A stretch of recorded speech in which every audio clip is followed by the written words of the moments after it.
Yeah, what's happening, everyone? Got a Modelo Friday. Oh, Golden Knights lost, and I was in the building. That sucked. That was a tough loss, man.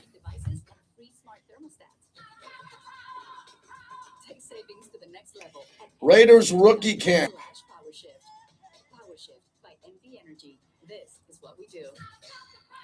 And the Golden Knights lose. That's enough to keep us busy on a Friday, right? Right?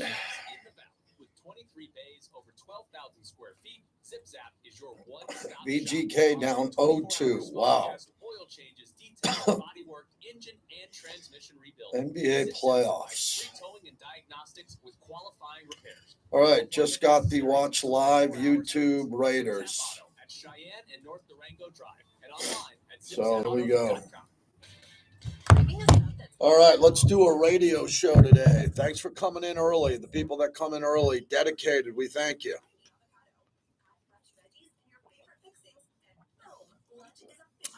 Late night last night with the Golden Knights, later than I wanted to get home. Okay, all the hockey is loaded. I got the two postings. Okay. Stone and Yeah, I'll probably pick it up with the first goal 1-0, and then the Nurse goal that made it 3-1, and everything after that. Okay.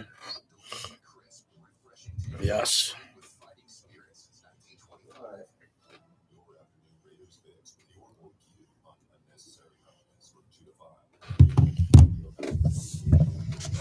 Las Vegas. It's the JT the Brick Show, broadcasting live from the Finley Cadillac Performance Studio. Raiders bring a blitz. He takes him off the middle, and he's wrapped up from behind. Max Crosby. Your silver and black home to sound off for over 20 years. Open at the 35, racing to the 20, 10, touchdown Raiders. And now, here's JT the Brick. Out of the gate, we are here on a Modelo Friday. Bucking the Modelo Fridays. Hope everybody's doing well. We have a unique show today. Today's show is going to be a lot about press conferences. We're going to take some live audio, as we are often instructed to do, and I agree with. There's a press conference coming up with the Raiders rookie camp over at headquarters today. The rookies on the field together for the first time. A few of them are going to speak. I just got the alert on the phone, and we will cover some of it live. I don't know who's speaking. Vinny Bonsignore's getting back to me. We'll figure out who's speaking there, and we'll go from there. And if it's Ashton Genty or if it's Pete Carroll, we'll take it live. Also, Butch Cassidy, Bruce Cassidy, we call Butch his nickname. I went to the Vegas Golden Knight game last night. They lost. He had a really good press conference, about 5 minutes. We'll play that as we get the hockey fans involved here, because I'm going to come back here on Wednesday.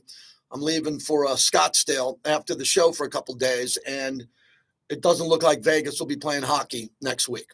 It looks they are on the verge, close to elimination, down 0-2 at home. I was in the building last night, was having a raucous time. Ooh, that was a late night. You know, not a crazy night, but just late, getting out of there after overtime. We almost went into a second overtime. Luckily, my Uber was on time, and I got home at a reasonably late hour, and I was winded, gutted, emotionally drained from Vegas losing last night. I'll get into that more in the second hour of the show. But I tell you, when you go to a live sporting event, and I like to go to games, right? There's a lot of guys in my business that don't go to games. They just don't go to games. And they don't have to, nor do they want to. When you go to a game, and I went there with a credential, thanks to the Golden Knights, but then I sat in some seats with some friends had in the lower bowl, and you leave a game after you're a fan and you lose that way, it does take a lot out of you. It takes more out of the players and their families. But walking out of there last night, out of T-Mobile Arena, getting on the escalator to go outside to cross the street to Park MGM, it was like you were leaving a funeral. It was dead quiet. There weren't a lot of Edmonton fans. I thought there'd be more. But just unique to be in a situation like that. But really, it took a lot out of me, because when you're sitting there in overtime and you take a 5-minute major penalty, at one point you kill it. and then you think you're going to win. I counted, Bobby, and I could be wrong. I thought Vegas had about 5 or 6 or 7 opportunities to win the game in overtime. That many. I mean, that many looks they had on net, and they couldn't put the puck in the net, and then they ended up losing. Draisaitl, McDavid, and those guys are just too good. You can't stop them all night. So if you went to the game last night, if you did go to the game, I'd like you to check in. If you watched the game, if you're a hockey fan, I'd like you to compare it. What is this similar to in any other sport? It's much more intense than the NBA. I mean, the last 2 minutes of the NBA or 30 seconds of an NBA game is very intense. Very intense. Timeout, timeout, timeout, timeout. They take the pace out of the game. Challenge here, challenge there. When you get to a hockey game and you see the speed of the players and how much they put into every shift and then they lose, oh boy, that was a tough one last night. I came home and I told my wife, I go, that could have been one of the greatest games I've ever been to. They were down 4-2. They get to overtime. They should have won in overtime. That would have been a memory. But it just shows you how close it is from winning and losing. And losing that game last night hurt. So I want to get into that if you went to the game, 702-365-9200. It's a big game. I'm assuming people in Vegas went to it. And if you're a hockey fan around the country and like to comment on the sport, we are a sports talk show that is not afraid to cover hockey. So we want to do that. Raiders rookie mini camp. I couldn't get out there today because of the show. They couldn't accommodate me for the show there. No problem. So we were here. I couldn't get back in time and do both. But I looked at a lot of social media. We got guys on the ground there. And just good to see everybody who showed up. And Vinny just told me Genty will speak for sure. So we're going to get that coming up here as it's on the Raiders YouTube channel too. I'd rather you stay here and listen to me. But if you want to go see that, it's coming up. The Raiders will go live with their rookies now. Ashton Genty is scheduled to speak, and we'll take that in its entirety. The reason why this rookie mini camp is important and the rookie class is important is because this is the group, okay? This is the graduating class, right? You graduate high school, you remember that class, everybody goes off to college, if you go to college or not. This rookie class, incoming class, is the class that's either going to turn the Raiders around or disappoint us. And I think they're not going to disappoint us. I think this is the beginning of a rookie class that really will be the backbone of this team. I believe that. And I've been around a lot of rookie classes and some good players. There's always a star rookie that comes in. But when Max Crosby was taken in the 4th round, no one even noticed. No one noticed in his rookie minicamp Max Crosby until he just started to develop into Mad Max. And people saw his practice habits. And I remember that up in Oakland. People saw the practice habits, and there was a buzz around the organization because of Max Crosby as a rookie, and he wanted to be seen. He wanted to be seen, and he did. He was a disruptor. Last year at training camp in Costa Mesa, Max Crosby wrecked every practice and ruined training camp because our quarterbacks couldn't throw the ball because of Max. And when they did throw the ball hit the ground. Colt Miller wasn't there. Jackson Powers Johnson was nursing through an injury and recovery. The more I look back on that last year, I'm not going to blame it on Antonio Pierce and Tom Telesco, but that training camp out in Costa Mesa, which was fun, in the sun, no fans allowed, no media coverage because the Chargers and the Rams were freaking out about the Raiders taking over Southern California. The practices were hard and spirited. I'm not going to rip on that, but nothing was accomplished on offense. The offensive line wasn't there, and the quarterbacks stunk up the joint to the point where we had to tell you. We had to tell you. I was sitting there doing the show going, man, today was rough. The ball's on the ground. Max is blowing up every play. So today I just saw a few videos, and you could see, I shared one from Jesse Merrick, who I saw last night at the hockey game, that they're running drills and Pete Carroll's running them with them. It's going to be completely different. I don't know how to describe it because I've never really been to a Pete Carroll practice. And these media sessions where you're only able to see a few things, I'm talking about a real practice, which hopefully I'll get some access to in the building. Pete Carroll's going to change the way this team trains, eats, sleeps, look at film, plays pickup basketball, goes to the movies, hangs out with their families. It's his program. John Spytek got the players with the help of Pete Carroll. Now Pete's going to run his program with his coaches completely different than anything we've ever seen. And that's a good thing because it hasn't worked. And there's been some good coaches here since we moved to Vegas, and it just hasn't worked. They all have a plan. The plan I believed in, I got behind the plan. I hoped that the plan would work, and it didn't work. John Gruden had a nice run before the emails. The McDaniels era was a disaster. Looking back at Coach Pierce, he had some big wins, went from an interim head coach to a head coach. Team played hard for him. The team played really hard for him, but they just didn't have good players and everybody was hurt. Last year was an excuse. The injuries derailed the Raiders, and they had to shut Max down because Max had to be shut down. He was injured. And last year was just a bad year. So all that being said, Pete Carroll was not here last year. Neither was John Spytek. And most of these coaches and scouts and everyone else, they're going to do it differently. So every practice is important. Every interview I do with these players or coaches is important because we have to share that information with you. And if you see something on social media, you see something cool or there's something you like, share it with me on my platforms so I could be aware of all this. I want more eyeballs on this team. I want more fans telling me what they think about this. And that's what we're doing here on a Friday. So the Raiders are waiting on a couple of the rookies. We'll go to that live when they come, and we'll jump into that. The Warrior game last night at the hockey game, I looked at my phone once or twice and saw they were getting blown out. There's not much to talk about there. My Knicks are playing tomorrow. I'm excited about that. Oklahoma City, Cleveland being down the way they are, they're going to have to try to dig out. But that's what's happening today. And then the other big news that I want to get in the monologue is Bill Belichick. There was a report today that was false that his girlfriend got kicked out of practice at North Carolina, but that doesn't seem to be true. And they put out a statement that she's allowed to be around. I don't want to say never because I've seen a lot of people get divorced in sports. I've seen a lot of infidelity in sports. I stick to sports. This one's nuts. This is crazy what's going on with Belichick, 73, and the 24-year-old. I mean, she is powerfully hungry to control his life, and he's letting it happen. Yeah. And my favorite part of the topic is no one has the balls to step up to Belichick and say, you're an idiot. Break up with her tomorrow and come with me, and we'll go on a boys' trip, and we'll go fishing, or we'll go to Vegas, and we'll go to the Sphere and see a concert, and we'll erase her phone number from your phone. Like, that's what needs to happen. And you would do it, and I would do it to our friends, and no one's doing it around him. Because he hired a bunch of people. Belichick hired a bunch of people around him who enable him and let him do this. And when you're that powerful in life, we see it in politics.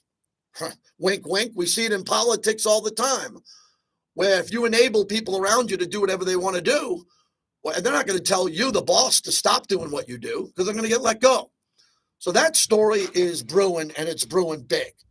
And that's going to have an effect on him because I really believe he wants to get back into the NFL. And if he does this and he looks this way, I think a lot of owners didn't want to take Shador because they thought there'd be some noise. You never thought there'd be noise around Belichick. You wouldn't think that. The other big story also is the Steelers on the Pickens trade. That made sense as they moved him to the Cowboys. The Cowboys gave up a third-round pick. That's a big deal. We're playing the Cowboys in Vegas this year. This isn't good. We don't have a very good secondary. They have to prove they're good, right? I can't sit here and tell you the Raiders secondary is elite, above average, or good. I can give them good. I can't go much farther than that. I'm not going to say they're bad. But the Raiders are going to have to line up against CeeDee Lamb, Dak Prescott, and Pickens on the outside. CeeDee Lamb and Pickens are tall, big, fast, and they are volume receivers. And Dak Prescott's really good. You might not think he's worth $60 million, but the Cowboys all of a sudden got better, and they're on our schedule. That leads me to the schedule release. It'll be Wednesday. I'll be back on the air Wednesday. Thursday, we're live from the Raiders, and we'll dive into that, and we'll go through the schedule. I can't wait for that show. It's one of our favorite shows of the year. And hopefully, as I predicted, I'm predicting 3 national games, a Sunday, a Monday night game, hopefully in Vegas. I'm just hoping there's some really good stuff that we can talk about. And the bye week's always very important. The bye week is always very important, man. Where's that bye week? Is it early? Is it fair right in the middle or is it late? Week 13. Will the Raiders play? They should always play on Black Friday. That should be the Raider Day. It should be called Raider Day. Will they play Kansas City on Black Friday? It seems to work. What about some of the other games? And could the Raiders be playing Indianapolis in Berlin, Germany? Nice rumor running around. Could the Raiders be playing a road game in Berlin? Well, I don't think anybody on the team wants to go anywhere to Berlin. Not the players don't want to go. The coaches don't want to go. I want to go. I think the fans will want to go to Berlin to see a game, or will there be another international game? And I think the schedule is going to be really important because the Raiders have a last place schedule. But every time I've been with the Raiders my whole career, when the schedule comes out, every single person to a man and a woman, everyone says, man, this is a tough schedule. And I'm like, yeah, you're right. We lost 10 in a row. We came in last. Why is our schedule so tough? Why are we playing the AFC North on the road? Why are we playing the NFC East when the Eagles win the Super Bowl? The Raiders' schedule is never easy, and it's not supposed to be. But playing in the AFC West with Mahomes and their dynasty, okay, we've been able to feast on Denver. We won 8 in a row against Denver before getting swept last year. Chargers are no joke. I think a split with the Chargers is optimistic. You can't say, oh, we're going to sweep the Chargers. Stop. Chargers have Justin Herbert and Jim Harbaugh. You want to split with the Chargers? That'd be fair. I'd like to win both of them. And then the rest of the schedule, who's easy in this league anymore? Who? We play New England this year. New England sucked last year. They might have the most improved roster in football. They might. If you add in free agency, Patrick Spillane, and then their draft that was really good, we got to play them. And when the schedule comes out, they're a last place team. We're a last place team. A lot of people thought the Raiders are better than New England. That's going to be a war in Foxborough to win that game. So I'm excited because I think the Raiders, if the schedule clicks right and the bye week is right and the Raiders have fair travel, that stat that always comes out, Bobby, the Raiders are traveling more miles than any team in football this year. Usually Seattle has that because Seattle's far. But I'm ready for that schedule to come out, and I hope you are too. So that'll be on Wednesday. Harry's in for me Monday and Tuesday. So we'll talk to Harry Ruiz, and then we'll have all of our insiders coming up. I'd like to hear from you today. Phones have been decent this week. Decent. We had a gal call yesterday, Raider J, and I shared that with my son. I said, cut this up and put this in somewhere. So he's going to do that. A woman called yesterday with more energy than the guys and even the host. Are we going to allow that? So, ladies, you go to the front of the line if you call in. And for the guys out there, 702-365-9200 on how excited you are for these rookies. And we're going to wait to hear. I'm not stalling here. I always do a monologue. But we thought we'd have someone by now at the top of the show. So the longer it happens, we'll get to it maybe coming out of a break. And it's on YouTube, so we can cut it up and do it there. All right, let's get to the hockey game last night where Vegas got a quick 1-0 lead. The crowd went nuts because Vegas got on the board first. Back for Eichel at the left. Eichel to the goal line. Stone back door. They score! Victor Olsen, his first career Stanley Cup playoff goal. 1-0 Knights with 11:18 to play in the first. Crowd was nuts. I was in the press box for that goal, and you could feel it was a wave of adrenaline coming up to the upper deck. People were excited. They got off to a really good start. We were pumped up for that. Really good start. Then Edmonton scored 2 goals to go up 2-1. And then the skates were starting to fall off, not the wheels, as Edmonton on this Nurse goal felt like they were about to put it away. Nurse straight on shoots and scores. Darnell Nurse. And it's 3-1 Edmonton with 2:43 to play in the second period. The playoffs and the Knights answer back. I think I said yesterday if this is going to wake up, Stone scored the first 2 goals. And nice to see Carlson score. And then the Pietrangelo goal was really important because Pietrangelo's got to shoot from the top. He's got to shoot. He's got to put the puck on net. He's a great player. He's been an historic